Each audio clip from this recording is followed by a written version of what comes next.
Changer d'Europe est-il respectueux des autres peuples? Comme nous l'avons vu dans la précédente vidéo « Une autre Europe est-elle possible?», toutes les promesses d'autre Europe ne sont que de la poudre aux yeux, car les chances de changer en profondeur l'Union européenne sont infinitésimales. En effet, tout changement des traités nécessitant l'unanimité des États membres, il est illusoire de croire que 28 gouvernements pourraient, au même moment, tomber d'accord sur une réelle réorientation de l'Union. Mais la France, ce n'est pas n'importe quel pays. L'argument qui est régulièrement opposé à cette démonstration est que la France n'est pas un simple pays parmi 28 et que, de par son poids économique, démographique ou encore militaire, elle aurait largement les moyens de faire pencher la balance de son côté. De plus, si la France venait à quitter l'Union européenne, cette dernière n'y survivrait probablement pas, donc les autres pays auraient tout intérêt à accepter cette réorientation.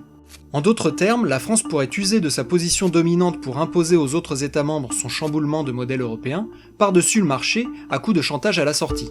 C'est notamment un argument avancé par Jean-Luc Mélenchon, mais il n'est pas le seul.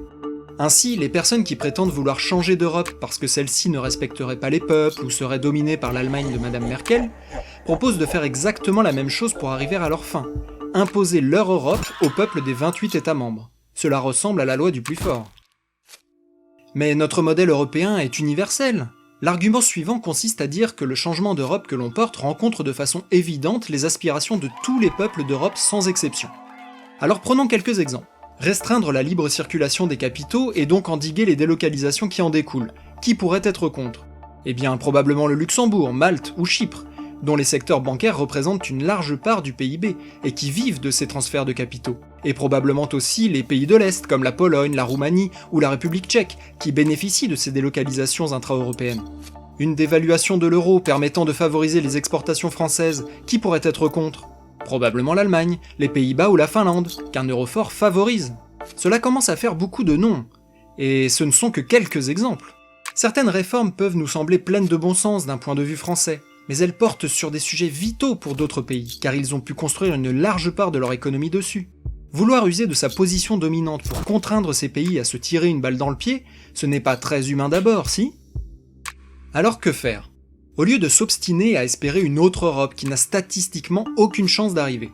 Au lieu de croire à un modèle unique européen qui ne pourra jamais convenir à 28 États aux cultures, aux économies et aux passés si différents. Au lieu de prétendre user d'une position dominante pour forcer les autres peuples à adopter notre modèle, tout en se prétendant démocrate et humaniste.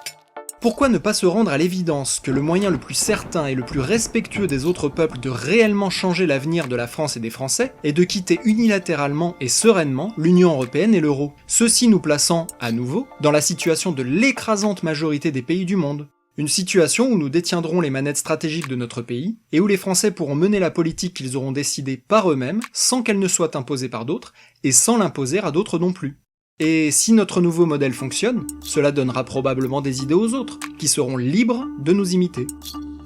Qui propose cela? Un seul mouvement politique propose depuis mars 2007 la sortie de l'Union européenne, de l'euro ainsi que de l'OTAN. Ce mouvement, c'est l'Union populaire républicaine, ou UPR. L'UPR est un mouvement de libération nationale qui rassemble temporairement les Français au-dessus des clivages gauche, centre, droite, pour rendre à la France son indépendance et au peuple français la souveraineté qui lui a été volée. Son président, François Asselineau, est candidat à l'élection présidentielle de 2017. Pour plus d'informations, retrouvez les analyses, les débats et le programme de l'UPR sur upr.fr.